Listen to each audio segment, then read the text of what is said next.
Hi guys, welcome to be banker. स्वागत है आपका आज की क्लास में। आज की वीडियो में मैं हूं प्रीति मैम और आज मैं लेकर के आ गई हूं आपके लिए एक और नई जबरदस्त वाली क्लास। क्या होने वाली है आज की क्लास, चलिए जल्दी से जान लेते हैं। तो आज पढ़ने वाले हैं सबसे ज्यादा प्रयोग होने वाले शब्द, यानी कि ये वो शब्द हैं जो रोजमर्रा की जिंदगी में हम लोग इस्तेमाल करते हैं। इन्हें जानना बहुत जरूरी है अगर वाकई अंग्रेजी बोलना चाहते हैं तो। ऐसी वो वर्ड्स की यानी कि वोकैबुलरी की यानी कि वर्ड मीनिंग की ढेर सारी क्लासेस ऑलरेडी चैनल पे अवेलेबल हैं और ऐसे क्लासेस मैं हमेशा लाती ही रहती हूँ ताकि आपके शब्दकोश यानी कि आपके जो स्टोरेज है उसमें शब्दों की कमी कभी ना आए।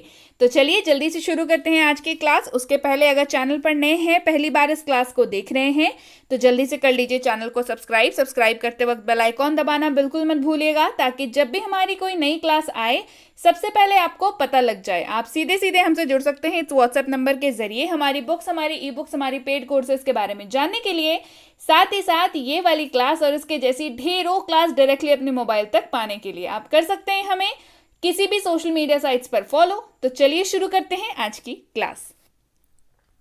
सबसे पहला शब्द है अवे, AWAY, अवे। मतलब होता है दूर। मतलब क्या होता है? मतलब होता है दूर। तो चलिए हम लोग पढ़ेंगे शब्द, उसका मतलब, उसका उच्चारण और साथ ही साथ उसके ऊपर बेस्ड एक वाक्य। तो वाक्य देख लेते हैं अवे पर बेस्ड। स्टे अवे यानी कि दूर रहो। स्टे अवे यानी कि दूर रहो। Stay away. होल्ड यानी कि पकड़े रखना। होल्ड का मतलब क्या होता है? HOLD। पढ़ते हैं इसको होल्ड, मतलब होता है पकड़े रखना। होल्ड इट यानी कि इसे पकड़ो। होल्ड इट यानी कि इसे पकड़ो। Hold it. कैरी, कैरी का मतलब होता है ढोना या लाओ। मतलब आपको अगर किसी को बोलना है इसे ले आओ तो आप उसको बोल सकते हैं कैरी दैट, ठीक है। या फिर कैरी का मतलब ढोना भी होता है। कैरी फ्रॉम देयर, वहां से लाओ। कैरी फ्रॉम देयर यानी कि वहां से लाओ। Carry from there. Pigged, pigged का मतलब होता है उठाया। पिग्ड का क्या मतलब होता है? पिग्ड का मतलब होता है उठाया। चलिए इस्तेमाल देखते हैं। दे पिग्ड इट, उन्होंने उसे उठाया। दे पिग्ड इट, उन्होंने उसे उठाया। दे पिग्ड इट। परसेप्शन, परसेप्शन का मतलब होता है अनुभूति या धारणा। क्या होता है? अनुभूति या धारणा, मतलब परसेप्शन। इस्तेमाल देखिए। In my perception you should go there, मेरी धारणा में आपको वहां जाना चाहिए। ये परसेप्शन शब्द जो है वो इस्तेमाल होता है जब आप अपने विचारों के बारे में बात कर रहे होते हैं। सामने वाले से आपके विचार मिले या ना मिले अलग बात है, पर आप अपने विचारों के बारे में जब बात कर रहे होते हैं तो आप उसको बोलते हैं कि ये मेरा परसेप्शन है, ठीक है। In my perception you should go there यानी कि मेरी धारणा में आपको वहां जाना चाहिए। In my perception you should go there. Perfection, perfection यहां पे एफ है, देखिए। परफेक्शन यानी कि उत्तमता या परिपूर्णता। इसको क्या मतलब होता है इसका? उत्तमता या परिपूर्णता। इस्तेमाल देखेंगे बेहतर समझ आएगा। Our parents expect perfection from us, हमारे माता पिता हमसे उत्तमता की अपेक्षा करते हैं। मतलब हमारे माता पिता हमेशा क्या चाहते हैं कि हम लोग उत्तम बने, है ना, अच्छे से अच्छे बने, अच्छे से अच्छा रिजल्ट करें, ठीक है। तो माता पिता क्या अपेक्षा करते हैं कि हम उत्तम बने, मतलब दिन ब दिन हमारे में डेवलपमेंट हो, राइट। तो our parents expect perfection from us, हमारे माता पिता हमसे उत्तमता की अपेक्षा करते हैं। स्टार्टेड यानी कि शुरू किया। स्टार्टेड मतलब शुरू किया। इस्तेमाल देखिए। आई स्टार्टेड इट, मैंने इसे शुरू किया। आई स्टार्टेड इट, मैंने इसे शुरू किया। I started it. इनटॉलरेबल, क्या पढ़ते हैं इसको? इनटॉलरेबल मतलब क्या होता है? असहनीय या ना सहने योग्य। असहनीय या ना सहने योग्य मतलब इनटॉलरेबल, जिसको आप टॉलरेट नहीं कर सकते हैं। इनटॉलरेबल। इस्तेमाल देखिए। The situation has become intolerable, स्थिति जो है वो असहनीय हो गई है। कोई भी ऐसी स्थिति होती है ना जो बहुत ज्यादा आपको टेंशन लगता है पता नहीं क्या होगा क्या नहीं होगा, वैसी सिचुएशन को इनटॉलरेबल सिचुएशन, जब इंसान के बर्दाश्त के बाहर हो स्थिति, है ना, असहनीय हो, स्थिति असहनीय हो गई है। The situation has become intolerable. Clear है? चलिए बढ़ते हैं आगे। शिर्क, शिर्क का मतलब होता है टालना या बचना। SHIRK, शिर्क का मतलब होता है किसी चीज को टालना या किसी चीज से बचना। इस्तेमाल देखिए, you can't shirk like this, you will have to do it. आप इस तरह से टाल नहीं सकते, आपको यह करना ही होगा या करना होगा। ठीक है, you can't shirk like this, you will have to do it. आप इस तरह से टाल नहीं सकते हैं, आपको यह करना होगा। You can't shirk like this, you will have to do it. Lie, lie का मतलब दो होता है। एक होता है झूठ, LIE, इसको पढ़ते हैं लाई। एक मतलब होता है झूठ, दूसरा मतलब होता है लेटना। जी हाँ, एक होता है झूठ, दूसरा मतलब क्या होता है? दूसरा मतलब होता है लेटना। इस्तेमाल देखिए, दोनों इस्तेमाल देखेंगे। पहला इस्तेमाल देखिए, डोंट लाई टू मी, मुझसे झूठ मत बोलो। डोंट लाई टू मी, मुझसे झूठ मत बोलो। Don't lie to me. दूसरा इस्तेमाल देखिए जिसका मतलब होता है लेटना, lie down and take rest, लेट जाओ और आराम करो। Lie down and take rest, लेट जाओ और आराम करो। Lie down and take rest. Clear है? चलिए बढ़ते हैं आगे। अगला है मैनिपुलेट। काफी ज्यादा स्टैंडर्ड शब्द है, अपनी भाषा में इसे इस्तेमाल करेंगे, सीख लेंगे इस्तेमाल करना, तो आपकी इंग्लिश जो है काफी स्टैंडर्ड लगने लगेगी। पढ़ते हैं इसको। मैनिपुलेट मतलब होता है हेर फेर करना या बहकाना, बेसिकली। ठीक है, मैनिपुलेट का मतलब क्या होता है? हेर फेर करना या बहकाना। इस्तेमाल देखिए, poor people are easy to manipulate, गरीब लोगों को बहकाना आसान है। Poor people are easy to manipulate, गरीब लोगों को बहकाना आसान है। आप उनको कुछ भी हेर फेर कर सकते हैं, उनके साथ ज्यादा उनकी तो वैसे नॉलेज नहीं होती है, ऐसा लोगों को लगता है। ठीक है, तो उनको नॉर्मली लोग क्या करते हैं? मैनिपुलेट करते हैं, यानी कि उनको बहकाते हैं, हेरा फेरी करते हैं उनसे, है ना। उनको ठग लिया, उनको पैसे नहीं दिए उनके काम के, इस तरीके की चीजें जो मैनिपुलेट, फिर बातों बातों में उन्हें समझा दिया कि हाँ मैंने तो दे दिए पैसे, इस तरीके से, है ना, मैनिपुलेट करते हैं, बहकाते हैं। So poor people are easy to manipulate, गरीब लोगों को बहकाना आसान है। इस्तेमाल देखिए आगे अगले वर्ड का, बिजार यानी कि विचित्र। बिजार यानी कि विचित्र। इस्तेमाल देखिए, she has a bizarre voice, उसकी विचित्र आवाज है।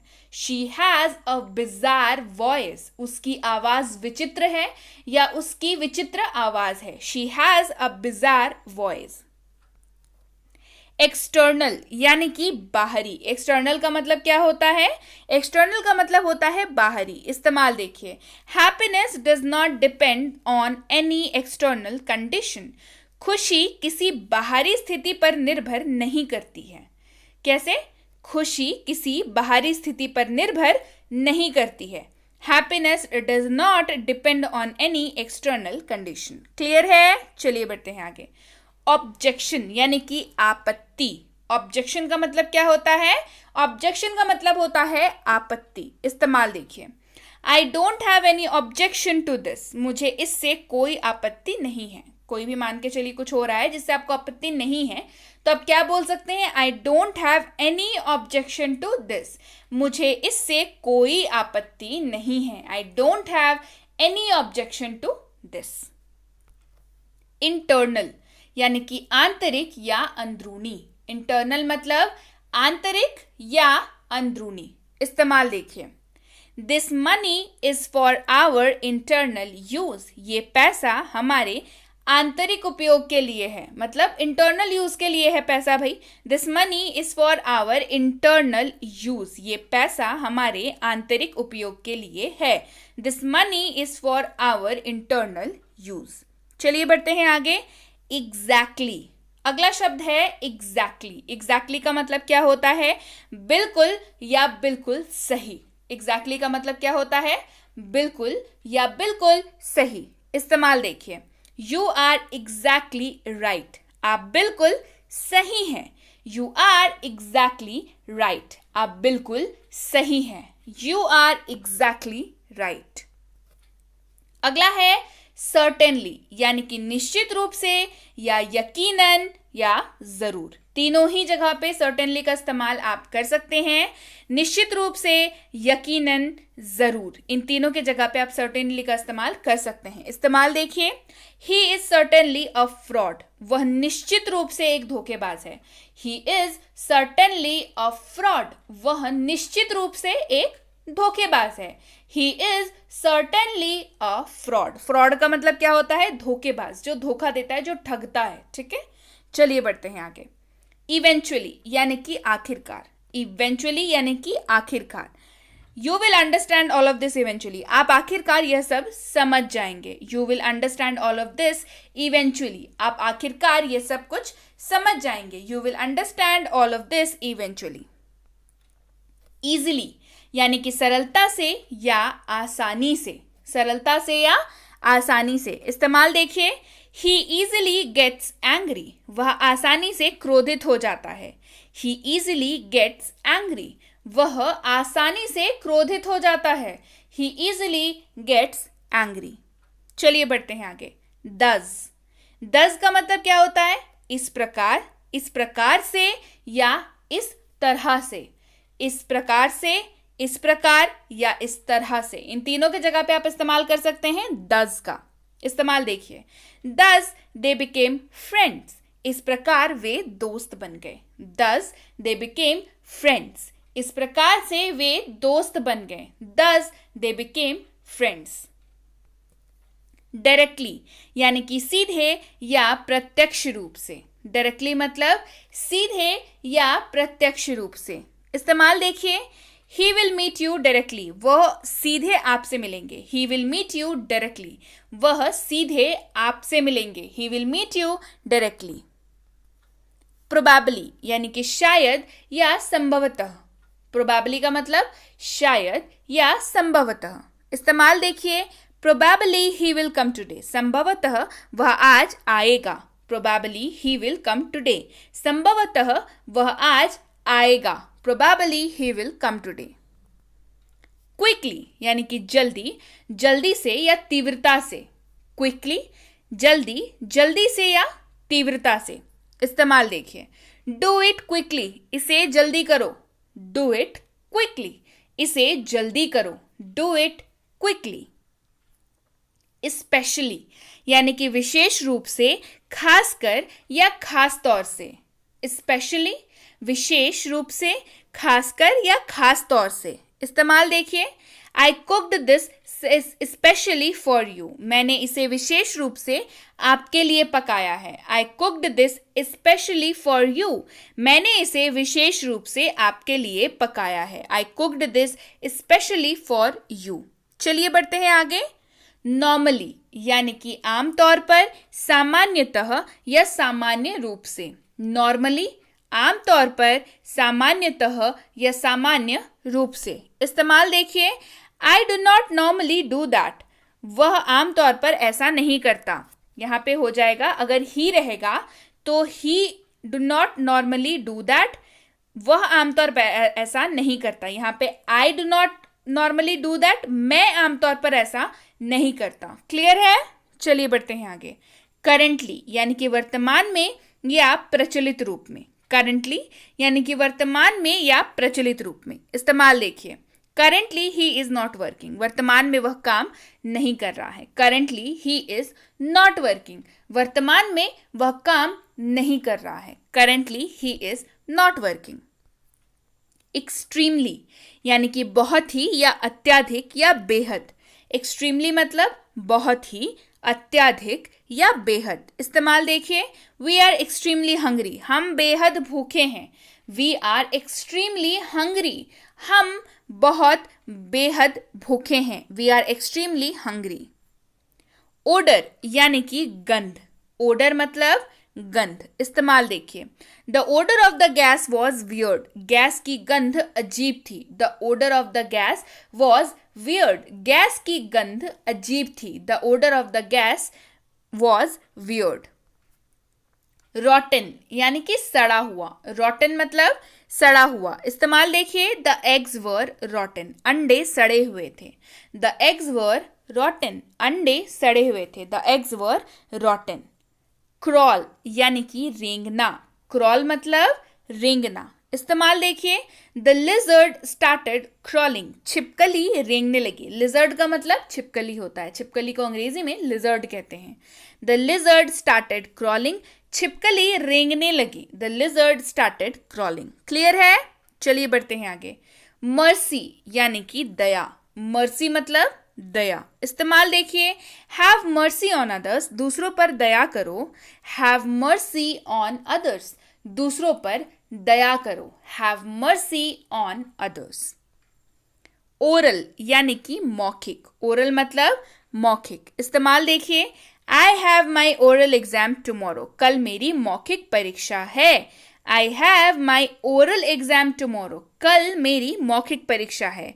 I have my oral exam tomorrow. Optimist यानी कि आशावादी, ऑप्टिमिस्ट यानी कि आशावादी। इस्तेमाल देखिए, one has to be optimistic about life, जीवन के बारे में आशावादी होना चाहिए। One has to be optimistic about life, जीवन के बारे में आशावादी होना चाहिए। One has to be optimistic about life. Clear है? चलिए बढ़ते हैं आगे। टेरर यानी कि आतंक, टेरर मतलब आतंक। इस्तेमाल देखिए, there was a terror attack near by the temple, मंदिर के पास एक आतंकी हमला हुआ था। There was a terror attack near by the temple, मंदिर के पास एक आतंकी हमला हुआ था। There was a terror attack near by the temple. Dig यानी कि गड्ढा करना, डिग मतलब गड्ढा करना। इस्तेमाल देखिए, the ground is too hard to dig, यह जमीन खुदाई के लिए बेहद कठिन है या बहुत कठिन है, मतलब जहां पे गड्ढा करने में दिक्कत हो। This ground is too hard to dig. Clear? चलिए बढ़ते हैं आगे। स्प्लैश यानी कि छींटा या छिड़काव, स्प्लैश मतलब छींटा या छिड़काव। इस्तेमाल देखिए, throw splash of water on his face, उसके चेहरे पर पानी की छींटे मारे। Throw splash of water on his face, उसके चेहरे पर पानी की छींटे मारे। Throw splash of water on his face. Gust यानी कि झोंका, गस्ट मतलब झोंका। इस्तेमाल देखिए, I like gust of wind, मुझे हवा का झोंका पसंद है। अब किसे हवा का झोंका पसंद नहीं है भाई, तो अब क्या बोलेंगे, हवा का झोंका यानी कि gust. I like gust of wind, मुझे हवा का झोंका पसंद है। आई like gust of wind. Clear? चलिए बढ़ते हैं आगे। सडन यानी कि अचानक, सडन यानी कि अचानक। इस्तेमाल देखिए, there was a sudden gust of wind, अचानक हवा का झोंका आया। There was a sudden gust of wind, अचानक हवा का झोंका आया। There was a sudden gust of wind. Clear? चलिए बढ़े आगे। प्लेंटी यानी कि बहुत सारे, प्लेंटी मतलब बहुत सारे। इस्तेमाल देखिए, I have plenty of time to learn English, अंग्रेजी सीखने के लिए मेरे पास बहुत समय है। I have plenty of time to learn English, अंग्रेजी सीखने के लिए मेरे पास बहुत समय है। I have plenty of time to learn English. Prediction यानी कि भविष्यवाणी, प्रेडिक्शन यानी कि भविष्यवाणी। इस्तेमाल देखिए, हिज प्रेडिक्शन वॉज राइट, उसकी भविष्यवाणी सही थी। हिज प्रेडिक्शन वॉज राइट, उसकी भविष्यवाणी सही थी या उनकी भविष्यवाणी सही थी। His prediction was right. Adorable यानी कि प्यारा, अडोरेबल मतलब प्यारा। इस्तेमाल देखिए, this toy is so adorable, ये खिलौना कितना प्यारा है। This toy is so adorable, यह खिलौना कितना प्यारा है। This toy is so adorable. Stain यानी कि धब्बा, स्टेन मतलब धब्बा। Do not stain this cloth, इस कपड़े को धब्बा न लगाएं या इस कपड़े पर धब्बा न लगाएं। Do not stain this cloth, इस कपड़े पर धब्बा न लगाएं। ब्रेव यानी कि बहादुर, ब्रेव मतलब बहादुर। इस्तेमाल देखिए, सोल्जर्स आर वेरी ब्रेव, सैनिक बहुत बहादुर होते हैं, बिल्कुल होते हैं। सोल्जर्स आर वेरी ब्रेव, सैनिक बहुत बहादुर होते हैं, soldiers are very brave. Capable यानी कि सक्षम, केपेबल मतलब सक्षम। इस्तेमाल देखिए, I am capable of doing all my works, मैं अपने सभी कार्यों को करने में सक्षम हूं। I am capable of doing all my works, मैं अपने सभी कामों को करने में सक्षम हूं। I am capable of doing all my works. Burden यानी कि बोझ, बर्डन मतलब बोझ। इस्तेमाल देखिए, don't take this much burden, ज्यादा बोझ मत लो। Don't take this much burden, ज्यादा बोझ मत लो। Don't take this much burden. Stumble यानी कि ठोकर, स्टम्बल मतलब ठोकर। इस्तेमाल देखिए, be careful don't get stumble, सावधान रहें ठोकर न खाएं। Be careful don't get stumble, सावधान रहें ठोकर न खाएं। Be careful don't get stumble. Outlook यानी कि नजरिया, आउटलुक मतलब नजरिया। इस्तेमाल देखिए, we should have a positive outlook towards life, हमें जीवन के प्रति सकारात्मक दृष्टिकोण रखना चाहिए, बिल्कुल रखना चाहिए। नेगेटिव क्यों होना है लाइफ को लेकर, कितनी ब्यूटीफुल तो है। We should have a positive outlook towards life, हमें जीवन के प्रति सकारात्मक दृष्टिकोण रखना चाहिए। We should have a positive outlook towards life. Itching या इच यानी कि खुजली, इचिंग या इच यानी कि खुजली। इस्तेमाल देखिए, माई स्किन इज इचिंग, मेरी त्वचा में खुजली हो रही है। माई स्किन इज इचिंग, मेरी त्वचा में खुजली हो रही है। My skin is etching.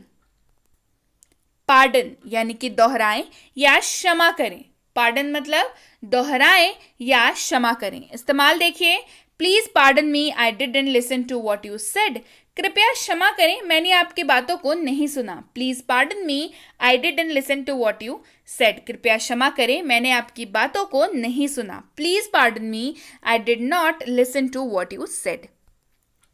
Compensation यानी कि मुआवजा, कंपनसेशन मतलब मुआवजा। इस्तेमाल देखिए, the government gave compensation to all affected, सरकार ने सभी प्रभावितों को मुआवजा दिया। अब कहीं पे कुछ हो जाता है तो सरकार मुआवजा देती है ना, तो मुआवजे को अंग्रेजी में कंपनसेशन बोलते हैं, ठीक है। कभी भी किसी भी चीज को लेकर के मुआवजा अगर मिलता है तो उसको कंपनसेशन ही बोला जाता है, ठीक है। The government gave compensation to all affected, सरकार ने सभी प्रभावितों को मुआवजा दिया। The government gave compensation to all affected. Clear? So yes guys, ये थी आज की क्लास। क्लास कैसी लगी? वर्ड्स वाली क्लास थी, वर्ड मीनिंग वाली क्लास थी, बहुत जरूरी क्लास थी। तो कैसी लगी क्लास कमेंट करके जरूर बताइए।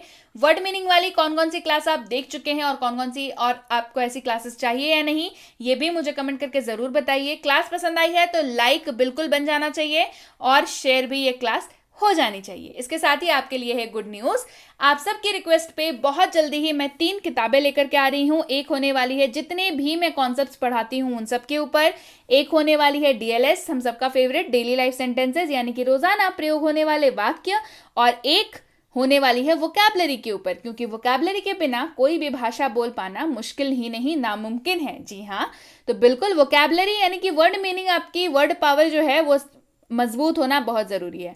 तो एक किताब होने वाली है डीएलडब्ल्यू यानी कि डेली लाइफ वर्ड्स, यानी कि रोजाना प्रयोग होने वाले शब्दों के ऊपर। तो आप हमेशा कहते थे ना कि मैम जो पढ़ाते हो प्लीज उसकी बुक लेके आओ। मुझे भी पता है कि क्लासेस के साथ साथ बुक्स अगर आपके पास होंगी तो काफी सहूलियत हो जाएगी आपको, और उसके बाद आपको अंग्रेजी बोलने से कोई नहीं रोक सकता, है ना। तो बहुत जल्दी ये तीनों किताबें आपके पास होंगी। इनमें से कौन सी किताब आप लेने वाले हैं? ऐसे जरूरी तो तीनों ही किताबें हैं, तो भाई आपकी फेवरेट कौन सी बुक है ये मुझे जरूर बताइए। इसके साथ ही अगर आपने अभी तक नहीं देखी है हमारी फ्री स्पोकन इंग्लिश की सीरीज, यानी कि फ्री स्पोकन इंग्लिश की कोर्स है ये पूरी की पूरी, है ना, जिसमें क्लास 1, क्लास 2, क्लास 3 करते करते 60+ वीडियो लेक्चर्स हैं, और ये कोर्स बिल्कुल फ्री है। मौका हमेशा नहीं मिलता है, स्पोकन की कोर्स फ्री में मिल रही है। जी हाँ, आप सबके ही लिए, आप सबके ही रिक्वेस्ट पे ये कोर्स हमने अभी तक